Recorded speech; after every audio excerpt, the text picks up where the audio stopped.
ஒரு வசனத்தை வாசிங்க பார்க்கலாம். வெளிப்படுத்தின விசேஷம் 7வது அதிகாரம் 3வது வசனம். அல்லேலூயா. தேவன் 2026வது வருஷத்துல ஒரு புதிய முத்திரையை இங்க இருக்கிற ஜனங்களுக்கு தருவேன், போடுவேன் அப்படின்னு சொல்லி வாக்கு கொடுக்கிறார். அல்லேலூயா. இப்போ முத்திரை அப்படின்னு சொல்லும்போது வேதாகமத்துல அநேக இடங்கள்ல அநேக முத்திரைகள் போடப்பட்ட சம்பவங்கள் நடந்திருக்கு.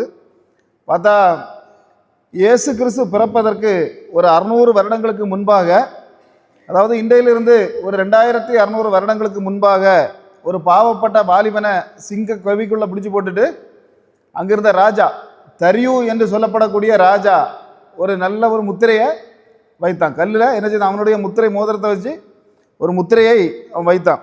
ஆனால் கல்லுக்கு தான் ராஜாவால் என்ன செய்ய முடிஞ்ச முத்திரை வைக்க முடிந்தது. தேவன் சிங்கத்துக்கு பல்லுக்கு முத்திரை வைத்தார். அல்லேலூயா. அப்போ சிங்கத்தால் ஒன்றும் செய்ய முடியாது. தேவன் வைத்த முத்திரைங்கிறது அது வித்தியாசமாக இருக்கும். கல்லுக்கு எவன் சீல் வச்சாலும் சரி, தேவன் வைக்கிற சீல் என்னைக்குமே நிற்கும். பாருங்க, அவர் எழும்பி வெளியே வந்தான் அப்படின்னு பார்க்குறோம். அப்போ 2025 வரை சாத்தான் நம்மளை வைத்து ஏதாவது சீலோ முத்திரையோ வைத்திருக்கலாம் நம்ம குடும்பங்களில். ஆனால் 2026வது வருஷம் முதல் தேவன் சொல்லுகிறார், நான் முத்திரை வைப்பேன். ஆமேன். அப்போ பாருங்க, அதாவது பிசாசு விடலை. மீண்டும் ஒரு 600 வருஷம் கழிச்சு திரும்பவும் ஒரு முத்திரை வைத்தான். எங்கே வைத்தான் அப்படின்னு சொன்னால், இயேசுவுடைய கல்லறைக்கு. எங்கே? இயேசுவை உள்ளே அடக்கம் பண்ணிட்டு இயேசுவுடைய கல்லறைக்கு ஒரு முத்திரையை தூக்கி வைக்கிறான். அப்போ இயேசு என்ன செய்ய மாட்டார், வெளியே வர முடியாது அப்படின்னு. அப்போ இயேசு அப்படின்னு சொல்லப்படுகிறவர் ஒரு குட்டி தெய்வம் அல்ல. ஆமாம், அந்த உலகத்தை 3 உலகங்களையும் படைத்த தேவன். அவர் கல்லறைக்குள்ளே இருக்க கேஸ் இல்லை, ரீத்துக்குள்ளே இருக்க கேஸ் இல்லை, பெட்டிக்குள்ளே இருக்க கேஸ் இல்லை. அப்படியே வைத்த முத்திரையை அப்படியே தள்ளி போட்டுட்டு பாருங்க, கல்லையும் புரட்டி போட்டுட்டு வெளியே வந்த ஒரு கர்த்தர். அப்போ வெளியே வருகிறார். வெளியே வரும்போது அந்த இடத்துல ஒரு தூதன் இருக்கிறான். அப்படி தானே? தூதன்கிட்ட ஒரு வார்த்தை தேவன் சொன்னார், நான் எனக்கு கலிலியாவுக்கு போக வேண்டியிருக்கு. எங்கே போனோம்? கலிலியாவுக்கு போக. ஏற்கனவே 2 முறை உயிரோடு இருக்கும்போதே சொல்லியிருந்தார், நான் மரித்து உயிர் தெழுந்த உடனே எங்கே போவேன்? நான் பிறந்த பெத்லகேமுக்கு போவேன் இல்லை, இல்லை வளர்ந்த நாசரேத்துக்கு போவேன் இல்லை, கலிலேயாவுக்கு போவேன். அப்போ கலிலேயாவுக்கு போவேன்னு சொல்லியிருந்ததுனால எங்கே கிளம்புனாரு? எழும்பி வெளியே வந்த உடனேயே கலிலியாவுக்கு கிளம்புகிறார். அப்போ கலிலியாவுக்கு கிளம்புறதுக்கு காரணம் உண்டு. ஏன் அப்படி கலிலியாவுக்கு கிளம்புகிறார் அப்படின்னா, கலிலியாவில் தான் இயேசு அதிகமாக ஊழியம் செய்தார். அதிக பேர் இயேசுடைய வார்த்தையை கேட்குற ஜனங்க அவங்க மட்டும்தான். மற்றவங்க அப்படி இல்லை. எருசலேமில் போய் பேசினார்னா கல்லெடுத்து எரிய நினைப்பாங்க. நாசரேத்தில் போய் பேசினார்னா நாசரேத்து மலையிலிருந்து தள்ளிவிட பார்ப்பாங்க. அப்போ இப்படிப்பட்ட காரியங்கள் இயேசுவை எப்படி பிடிச்சி எப்போ 3 ஆணிகளுக்குள்ள அறையலாம் அப்படின்ட்டு அந்த பக்கத்தில் இருந்த கூட்டங்கள் எல்லாம் ஒரு பக்கம் காவல் இருக்கு, இந்த பக்கம் பார்த்தா சமாரியா ஊருக்குள்ளே வரமாட்டேன்ட்டாங்க. அப்போ இப்படிப்பட்ட போராட்டங்களுக்கு நடுவில் இயேசு கிறிஸ்துவை ஏற்றுக்கொண்ட இடம் எதுதான்? கலிலேயா. அதுதான் என்ன, கடப்புறத்து ஜனங்கள் தான் அங்கே இருந்தாங்க. கடல் அந்த பக்கத்தில் பார்த்தா கலிலேயா கடல், திபேரியா கடல், இப்படிப்பட்ட நிறைய கடல்கள் அங்கே தான் இருந்தது. அப்போ அந்த கடற்கரை பக்கத்தில் போய் இவர் பிரசங்கம் பண்ணும்போது இவருடைய பிரசங்கத்தை என்ன செய்வாங்க, கேட்பாங்க. அதனால தான் இவருக்கு அங்கே போகிறதுலே பெரிய ஒரு நாட்டம். எப்போ பார்த்தாலும் அங்கே தான் இருக்கணும், அங்கே தான் பிரசங்கம் பண்ணணும்னு ஆசைப்படுவார். அநேக ஜபாலயங்கள்லையும் பிரசங்கம் பண்ணார். ஜபாலயங்கள்னா எருசலேம் ஆலயம் இல்லை, ஆலயம்ங்கிறது அங்கே ஒன்று தான். இஸ்ரவேலில் எத்தனை ஆலயம் உண்டு? ஒற்ற ஒரு ஆலயம் தான் உண்டு. அது இஸ்ரவேலில் இருக்கக்கூடிய ஆலயம். இஸ்ரவேலில் எருசலேமில் இருக்கக்கூடிய ஆலயம். ஆனால் ஜபாலயங்கள், அநேக ஜபாலயங்களுக்கு இயேசு போய் போதனை பண்ணார். அது ஆலயம் இல்லை, சின்னதாக கட்டி வச்சிருக்கோம். நம்ம சர்ச்சில் பாதி கூட இருக்காது. அப்படிப்பட்ட ஆலயங்கள், ஜபாலயங்களில் எங்கே போய் அதிகமாக பிரசங்கம் பண்ணாருன்னா கலிலேயாவில் இருக்கக்கூடிய ஜபாலயங்கள். ஏன்னா அவங்க தான் சரியாக கேட்பாங்க. மற்றவங்க எல்லாம் பிரசங்கம் பண்ணால் உடனே கல் எடுப்பாங்க எறிகிறதுக்கு. அப்போ இப்படிப்பட்ட காரியங்கள். இனி பார்த்தா சீசர்கள், 12 சீசர்களில் ஒருத்தனை தான் அவர் பிறந்த இடத்துல இருந்து கூப்பிட்டார். யார? யூதாஸ் இஸ்காரியோத். இஸ்காரியோத்துங்கிற ஒரு கிராமம். அவனுக்கு பேர் இஸ்காரியோத்து கிடையாது, யூதாஸ் தான் அவனுடைய பெயர். இஸ்காரியோத்துங்கிறது அவனுக்கு ஊர் பெயர். இப்போ நம்ம ஊருக்கு பின்னால் மணவளனி போடுறது மாதிரி அங்கே அவனுக்கு பெயருக்கு பின்னால் இஸ்காரியோத்துன்னு போட்டாங்க. இஸ்காரியோத்துங்கிறது ஒரு ஊருடைய பெயர். அப்போ அந்த ஊரில் அவனுக்கு இயேசு பிறந்த ஊர் பக்கத்தில் உள்ள ஒரு ஊர். அப்போ அந்த பக்கத்துலேருந்து சரி ஒருத்தனை எடுப்போமேனு தான் சீசன் நாட்டு யூதாஸை எடுத்தார். மீது எல்லாருமே எங்கே உள்ளவங்க? கலிலியாவில் உள்ளவங்க. ஆனால் கலிலியாவில் உள்ளவங்க அவ்வளோ ஒரு நின்று பிரகாசித்த போது இவன் என்ன செய்தான், இயேசுவை விலை பேசி வித்துட்டு ஒற்றை போக்கு போயிட்டான். அப்போ இதெல்லாம் இயேசுவுக்கு தெரியும். கலிலேயா எப்படி நம்ம கூட கடைசி வரை நிற்கும் அப்படிங்கிற விஷயம் இயேசுவுக்கு தெரியும். அதனால தான் அவர் என்ன செய்தார் அப்படின்னு சொன்னால், கலிலேயாவிலேயே உயிர்த்து எழுந்தாலும் முதல் இடம் போகக்கூடிய இடம் எதுதான்? கலிலேயாவுக்கு தான் போவேன் அப்படின்ட்டு ஏற்கனவே 2 முறை 2 மத்தேயுலையும் மார்க்லையும் சொன்னார், நான் கலிலேயாவுக்கு போவேன் அப்படின்னு. அப்படி சொன்னபடி என்ன செய்தார் இயேசு? கலிலேயாவுக்கு அவர் போயிட்டார். அப்போ போகும்போது இங்கே ஒரு சம்பவம் நடக்குது. என்னதுன்னா, ஒரு ஆண்டி என்ன செய்தாங்க, இருட்டோட இருட்டா ஆமாம் வந்திருந்து இயேசுவை தேடி வந்தாங்க. நாம போவோமா ராத்திரி? கல்லறை தோட்டத்துக்குள்ளே போவீங்களா? யாராவது கைதுங்க பார்க்கலாம். கல்லறை தோட்டத்துக்குள்ளே நான் தைரியமாக ராத்திரியோட ராத்திரி போவோம் பிரதர்னு சொல்கிறவங்க யாரும் என்ன செய்ய முடியாது, போக முடியாது. ஆனால் அந்த ஆண்டி அப்படி இல்லை, ஒத்தைக்கு. ஆமாம், ஒத்தைக்கு போகிறவங்களுக்கு கூட இயேசு என்னது என்னைக்கும் உண்டு. அல்லேலூயா. பாருங்க, தைரியமாக அங்கே போகுது இந்த அக்கா. போன அங்கே என்னது இல்லை, இயேசுவை காணலை. இயேசு கல்லறைக்குள்ளே இருக்க கேஸா? கல்லறைக்குள்ளே அவர் அங்கே இல்லை. அல்லேலூயா. இன்னைக்கு எல்லா கல்லறையும் மூடி கிடக்கும்போது திறந்து கிடக்கிற ஒரே கல்லறை யாருக்கு கல்லறை? இயேசுக்கு கல்லறை. அப்போ இயேசு கல்லறைக்குள்ளே இருக்க ஆள் இல்லை. 3வது நாள் சொன்னபடி என்ன செஞ்சுட்டு வெளியே போயிட்டா. இது அக்காவுக்கு தெரியாது, கல்லறைக்கு தேடி போச்சு முதல்ல.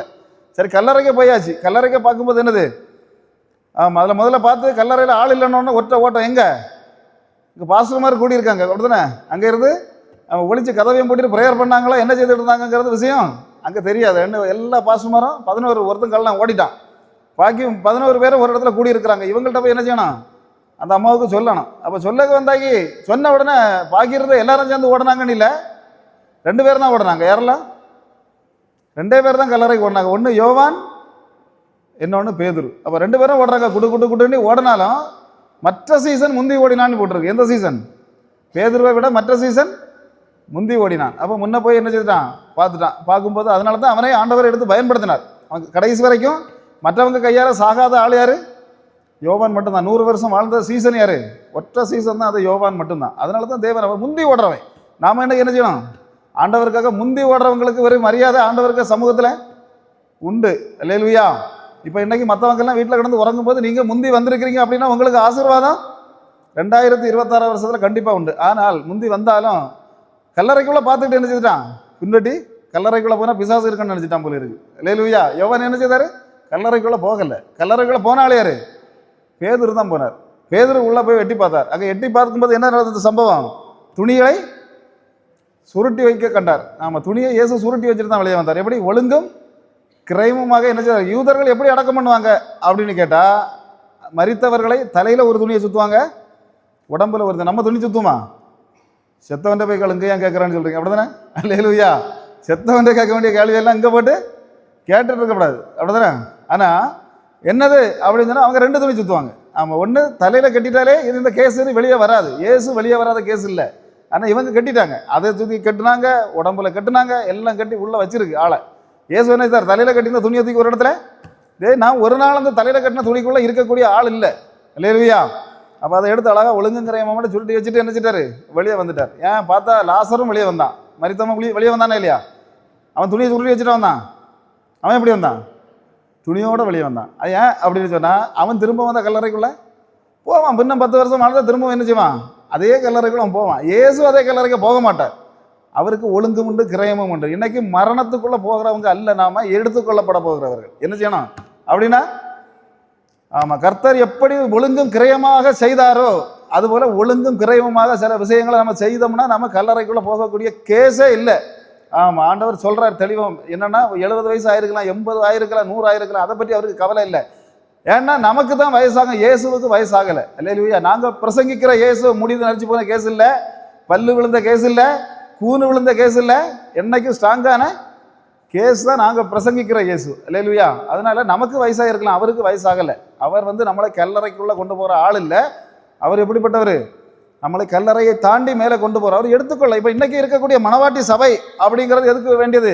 அவர் எடுத்துக்கொள்ளப்படுவதற்காக தான் நம்ம என்ன செய்கிறோம், காத்து இருக்கிறோம். மணவாட்டி சபை, மணவாட்டிகளை அழைக்க தான் இயேசு வருகிறார். வைப்பாட்டிகளை அழைக்க இல்லை. அல்லேலூயா. வைப்பாட்டிகள் நிறைய உண்டு, சபைகளில் பார்த்தா நிறைய இருக்கலாம். ஆனால் மணவாட்டிகளை அழைக்க தான் யார் வருகிறார்?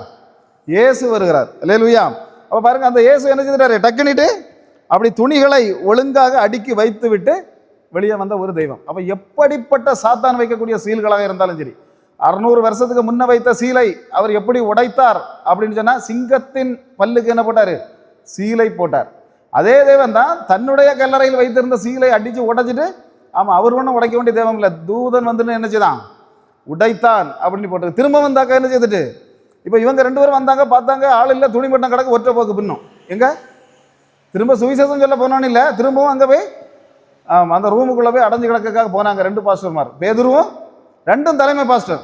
அவன் 2 பேரும் போய் ஒதுங்கின போது இவளுக்கு போகிறதுக்கு என்னதில்லை, மனம் இல்லை. யாருக்கு மனம் இல்லை?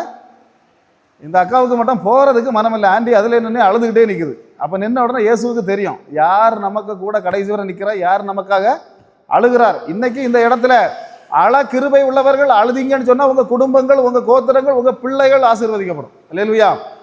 ஆலயத்தில் வைந்து அழுதிங்க அப்படின்னு சொன்னால் வீட்டில் போய் நீங்கள் அழ வேண்டியது வராது. ஆமென். அதுதான் 2026 இயேசு தேவன் சொல்லுகிற ஒரு சத்தியம். ஆலயத்தில் அழுதவங்க ஒரு நாள் என்ன செய்ய முடியாது. வீட்டில் போய் அந்நாள் ஆலயத்தில் தான் அழுதா. அந்நாள் அழுதது எங்க? ஆலயத்தில் அழுதாள். பாஸ்டர் பரியாசம் பண்ணார். நீ தண்ணியை போட்டுட்டு இருந்து நல்லா சத்தம் போடுற, உனக்கு கொஞ்சம் இந்த போதைக்கேடு தேர்ந்த பிறகு என்கிட்ட வந்து பேச, அது வரைக்கும் பேசாதான்ட்டார். ஆமாம், நீ என்னது போதையில இருக்கிறா. அல்லேலூயா. அவள் அடித்தது பிராண்டி இல்லை, விஸ்கி இல்லை, சிகரெட்டும் இல்லை. அவள் என்னது அடிச்சா? ஆண்டவருடைய ரத்தம். அல்லேலூயா. அதனால தான் அழுதவளுக்கு என்னைக்கும் ஆசீர்வாதம் உண்டு. வேதாகமம் முழுவதும் அவள் பெற்ற பிள்ளைக்கு பெயர் இருக்கு. ஆனால் பரிகாசம் பண்ண ஏலியுடைய பிள்ளைகள் 2 பேப்பர்ல காலி. அதனால காலியாக்குகிற தெய்வம் உண்டு. அப்போ நம்ம பிள்ளைகளை தேவன் ஆசீர்வதிக்கணும் அப்படின்னு சொன்னா என்ன செய்யணும்? அழணும். அப்ப யார் அழுதா? கல்லறையில் நின்று திரும்பவும் அழுறாம. ஏற்கனவே ஒரு அழுது பாஸ்டர்மாரை கூட்டிட்டு பாஸ்டர்மாரும் ஓடி போன அப்புறம் திரும்ப நின்று இவ அழுதுகிட்டே நிற்கிறா. திரும்பவும் பார்ப்போமே அப்படின்னு இருக்கும்போது உள்ள யார் இருக்கிறா? ரெண்டு தூதர்கள். வேதாகமத்தில் 2 தூதர்களை கல்லறைக்குள்ள வச்சு பார்த்தா ஒரே பெண் யாரு? அதுதான் அழுதவளுக்கு என்னது? பரலோகம் தேவ தூதர்களை காட்டி கொடுக்கும். அதுதான் சொல்றது. இன்னைக்கு ஜெபம் பண்ணி நீங்க இந்த இடத்துல அழுவீங்க அப்படின்னா உறங்குறீங்கன்னா ஒரு நாளும் கனவுல வந்துருவாங்களோ ஒருவேளை பரலோக தூதர்கள் நினைச்சா அது ஒரு நாளும் நடக்காது. உறங்குறவங்களுக்கு இறக்கி கொடுக்கிற தெய்வம் இல்லை. தெய்வ இடத்துல இருந்து நீங்க கண்ணீர் விட்டு அழுவீங்கன்னா பரலோக தூதர்கள் இறங்கி வருவாங்க. மரியாள் கூட ஒரு தூதர் தான் பார்த்தாங்க. இயேசுடைய அம்மா எத்தனை தூதரை பார்த்தாங்க? ஒற்ற ஒரு தூதர் தான். ஆனா இந்த பெண் 2 தூதர்களை, ஒருத்தர் இயேசுடைய தலைமாட்டிலும் இன்னொருத்தன் கால் மாட்டிலும் இருந்தான். அப்ப இப்படிப்பட்ட கால் மாட்டிலும் இருந்த தூதர்களை அழுத பெண் என்ன செய்தா? பார்த்தா. அதனால தான் அவளுடைய வாழ்க்கை மாறுது. அவளுக்கு ஒரு நன்றி இருந்தது. நன்றி இருந்ததுன்னா ஏன் அவளுக்கு நன்றி இருந்தது அப்படின்னு சொன்னா, அவளும் பிசாசு பிடிச்சி 1 2 இல்லை 7. எத்தனை? 7 பிசாசு. அவளுக்கு ஊர் வந்து மகதலேன். அதனால தான் அவள் மகதலேன் மரியாள் என்று சொல்லப்பட்டாள். அப்போ மகதலேன் மரியாளுக்கு பிசாசு. அவள் என்ன செய்வா? ரோட்டில் கிடக்க மாஸ்கை தூக்கி மூத்துல கெட்டுப்பா, செருப்பை தூக்கி மாலையாட்டு போட்டிருப்பா. போகிற வர பஸ் எல்லாம் சேர்த்து நான் டிராஃபிக் போலீஸ் மாதிரி. இப்படிப்பட்ட பைத்தியக்காரைவா. இப்படிப்பட்ட பைத்தியக்காரையை இயேசு என்ன செய்தாரு? பிசாசை விரட்டினார். அதுக்கு நன்றி கடன் இருந்தது. அதனால தான் கல்லறையில் நடந்தது. மற்றவங்களுக்குலாம் 10 குஷ்டரோகிகளுக்கு குஷ்டரோகத்தை குணப்படுத்தினார். யாராவது ஒரு ஆள் வந்தாங்களா? ஒரு ஆள் வரல. குருடர்கள் 4-5 பேருக்கு பார்வை கொடுத்தார். ஒரு ஆளாவது வந்தாங்களா கல்லறைக்கு? ஒரு ஆளும் வரல. கூட இருந்த சீசர்கள் ஒருத்தனை வரல. நீ ஆனால் நன்றியோடு வந்த ஒரு மரியா மகதலேனாளுக்கு தான் காட்டப்பட்டது முதல்ல ஒரு தூதன், 2வது என்ன 2 தூதர்கள்.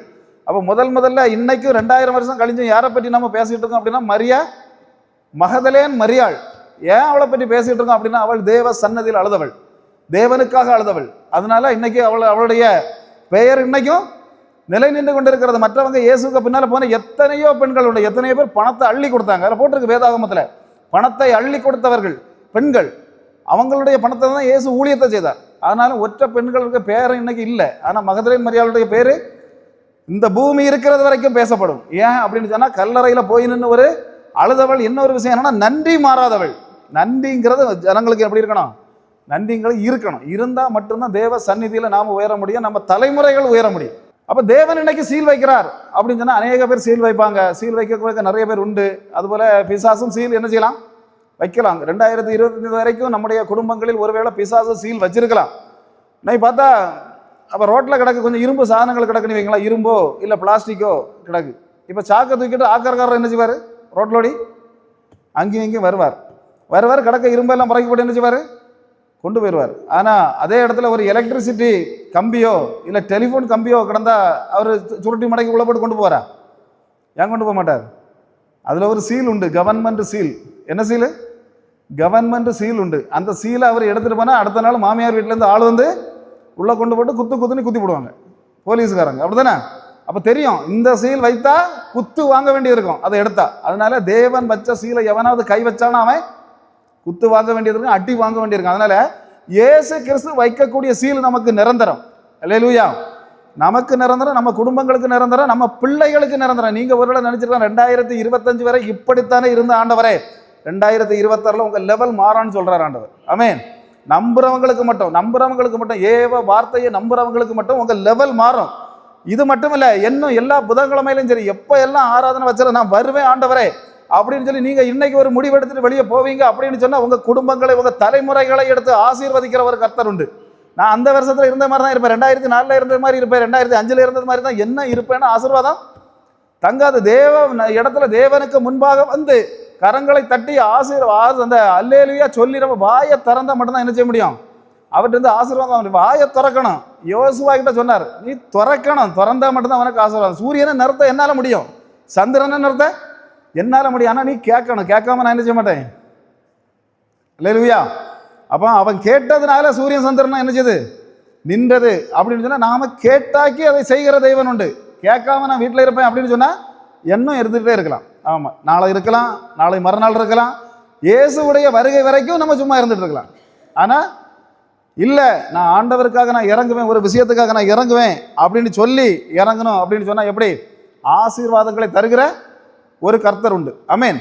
அப்போ இந்த மாதிரிப்பட்ட அநேக காரியங்கள். இப்போ ஒரு சீல் வைக்கப்படுகிறது அப்படின்னு சொன்னால் தேவன் வைக்கக்கூடிய சீல். இப்போ ஒரே ஒரு விஷயத்தை மட்டும் சொல்லி முடிக்கலான்னு ஆசைப்படுகிறேன். ஆதியாகமம் 4வது அதிகாரம் 17வது வசனம் நீங்கள் எடுத்து ஒரு ஆள் வாசிக்க பார்க்கலாம். யாருடைய பெயரிட்டான்? இப்போ ஆதியாகமம் 4வது அதிகாரம். நான் வீட்டில் இந்த அதிகாரத்தை வாசித்து தான் ஜெபம் பண்ணுவேன்னு சொல்லுவாங்க. கை தூங்க பார்க்கலாம், கை தூங்க பார்க்கலாம்.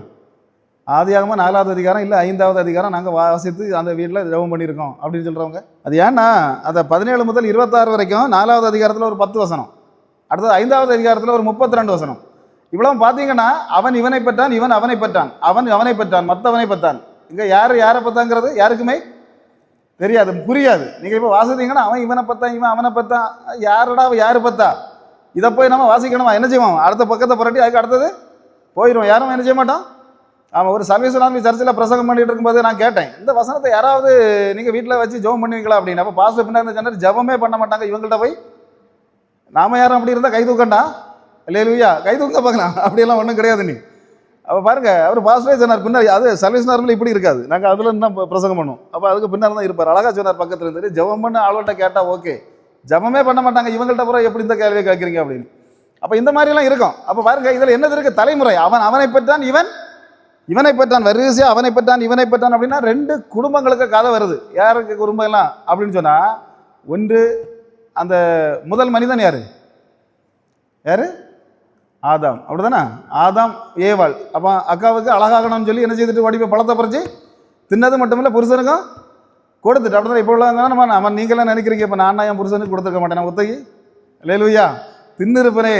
ஆனால் என்ன செய்துட்டான், அக்கா கொண்டு கொடுத்துட்டாங்க. அப்போ கொடுத்ததுனால கதை என்ன ஆகி போச்சுன்னா, பிறந்த பிள்ளைகள் 2 அடி வச்சாச்சு, மூத்தவன் இளையவனை கொன்னே போட்டுட்டான். அவன் முதல் கொலை பாதகம். இப்போ கொலை பாதகம் பிறந்ததுனால தேவன் கேட்டார். இப்போ உடனே தானே ஆதாமோ ஏவாளை போய் ஏன்டா என் பிள்ளைய கொன்னான்னு கேட்கல. அப்பம் கேட்க மாட்டான், ஆட்டுன்னு கேட்க மாட்டான், ஆனால் தேவன் கேட்பார். உடனே சட்டனாக கேட்டார், ஏய் என்ன செய்தா நீ அப்படின்னு. சரி, கேட்ட உடனே இவன் என்ன செய்தான், என்ன எங்கேயாவது அனுப்பி விட்டுருங்க ஆண்டவரே என்ன சொன்னான். சரி, பிரச்சனை ஆகியாச்சு. அவனை பிடிச்சி ஆண்டவர் என்ன செய்தா, நீ கிழக்கு நோக்கி போடா அப்படின்ட்டார். அவன் ஒரு வார்த்தை சொன்னான். என்ன வார்த்தை அப்படின்னு சொன்னால், நான் அங்கே போகும்போது எவனாவது பார்த்தானா என்ன கல்லறிஞ்சு கொண்டு போடுவானே ஆண்டவரே. அப்போ நிறைய பேர் கேட்பாங்க, கொண்டு போடுவான்னு சொன்னால் அப்போ அங்கே போகும்போது அங்கே வேற ஒரு கூட்டம் இருந்ததா அப்படின்னு. அப்படி தானே நீங்கள் இப்படி கேட்டிருக்கீங்களா? எங்கேயாவது அங்கே ஒரு கூட்டம் இருந்தாப்போ அது எந்த கூட்டம்? அநேக பேர் இப்படி கேள்வி கேட்பாங்க. என்ன சிலவர் கேட்பாங்க, காயினுக்கு மனைவி எங்கே இருந்து வந்தாள்?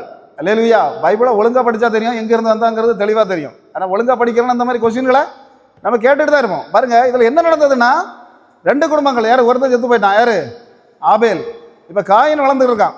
காயினுக்கு பிறகு ஆபேலுக்கு பதிலாக சேத்துன்னு ஒரு மகன் பிறக்கிறான். இப்போ சேத்து 2 பேரும் பிறந்துட்டு இருக்கும்போது 2 குடும்பத்துக்கு தலைமுறையும் அதில் வரிசையாக போட்டிருக்கு. 17வது அதிகாரத்தில் 26வது அதிகாரம் வரைக்கும் காயினுடைய தலைமுறையும் தெளிவாக அந்த 10 வசனங்கள்லையும் போட்டிருக்கு.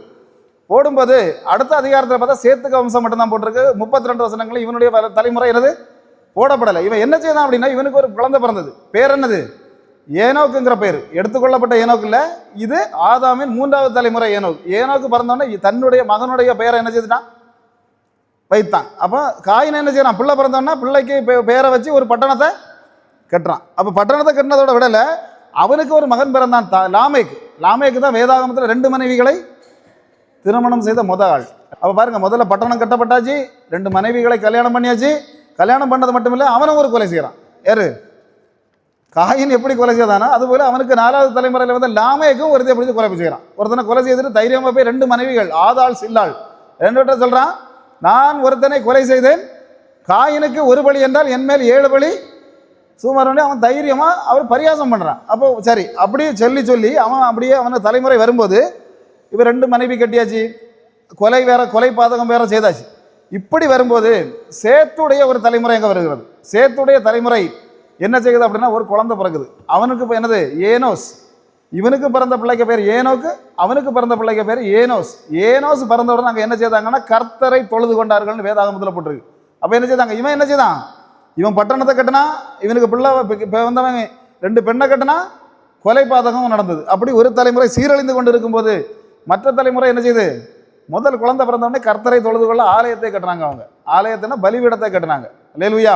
அப்போ பாருங்க, இவங்க பிஸ்னஸும் அதுவும் இதுவும் வேலையுமாட்டும் இவங்க பட்டு அப்படியே வளர்ந்து கொண்டு இருக்கும்போது அந்த சேத்துடைய தலைமுறை தேவனை வணங்கினதிலே குறியா இருந்தாங்க. அதனால சேத்துவுக்கு பின்னால் வந்த ஏனோக்கை தேவன் என்ன செய்தார், அப்படியே எடுத்துக்கொண்டார் அப்படின்னு போடுறார். அவரோட சஞ்சரிக்கும் போதே எடுத்துக்கொண்டார். அப்போ அந்த சஞ்சரிக்கும் போதே நம்முடைய பிள்ளைகளை தேவன் எடுத்துக்கொள்ளணும் அப்படின்னா அவரை ஆராதிக்கிற பிள்ளைகளாக நாம மாறணும். அங்கே என்ன சம்பவம் நடந்தது அப்படின்னா 2 குடும்பமும் வரிசையாக வளர்ந்துக்கிட்டே தான் இருக்கு. 900 வருடங்களுக்கு மேலாக பூமியில் வாழ்ந்தவர்கள் அப்படின்ட்டு ஒரு 7 பேருடைய பெயர் போட்டிருக்கு. 7 பேருமே யாருடைய சந்ததி அப்படின்னா சேத்துடைய சந்ததி. யாருடைய சந்ததி, சேத்துடைய சந்ததி. காயினுக்கு சந்தியில் ஒரு ஆள் கூட கிடையாது. ஏன் அப்படின்னு சொன்னா, தேவனை வணங்குகிறவங்க ஆராதிக்கிறவங்களுக்கு தலைமுறைகளை ஆயுசுகளை கூட்டி கொடுக்கிற ஒரு தேவன் உண்டு. இன்னைக்கு உங்க பிள்ளைகள் ஆயுசுகள் கூடணும் அப்படின்னு சொன்னா நீங்க என்ன செய்யணும், ஜெபம் பண்ணித்தான் ஆகணும். அப்போ பாருங்க, அந்த தலைமுறையில் 900 வருஷத்துக்கு மேலே இருந்தாங்க. அடுத்தது இன்னொரு சம்பவம் நடக்குது. நோவா காலத்தில் வெள்ளம் வந்தபோது, பெரிய வெள்ளம் என்னது வந்தபோது அழிந்தது எந்த தலைமுறை அப்படின்னு சொன்னால் காயினுடைய தலைமுறை. அதுக்கப்புறம் ஒரு ஆள் கூட உயிரோட இருக்கல, எல்லாமே முடிந்து போன போது இந்த சேத்துடைய தலைமுறையை சார்ந்த நோவாவின் குடும்பம் பாதுகாக்கப்பட்டது. அதுக்கு பிறகு இல்லை எல்லா தலைமுறை. இன்றைக்கு நாம வரைக்கும் யாருடைய தலைமுறை, சேத்துடைய தலைமுறை. அல்லேலூயா. அப்படின்னு சொன்னால் தேவனை ஆராதிக்கிறவங்களும் வணங்குகிறவர்களையும் சரி தலைமுறைகளையும் ஆசீர்வதிக்கிற ஒரு கர்த்தர் உண்டு. அல்லேலூயா. அதனால தான் இன்னைக்கு என்ன சொல்கிறோம் அப்படின்னு சொன்னால், நம்முடைய பிள்ளைகள் உயரணும், நம்ம பிள்ளைகள் இன்னும் உயர்ந்து நிற்கணும், 2026 வருஷத்தில் ஆசீர்வதிக்கப்படணும் அப்படின்னு சொன்னால் கர்த்தரை என்ன செய்யணும், தொழுது கொள்ளணும். அப்படி தொழுது கொள்ளுகிற வீடுகளுக்கு முன்னால் தேவன் ஒரு சீல் வைப்பார், ஒரு முத்திரையை வைப்பார். அல்லேலூயா. கர்த்தர் தாமே இந்த வார்த்தைகளை ஆசீர்வதிப்பாராக. ஆமென்.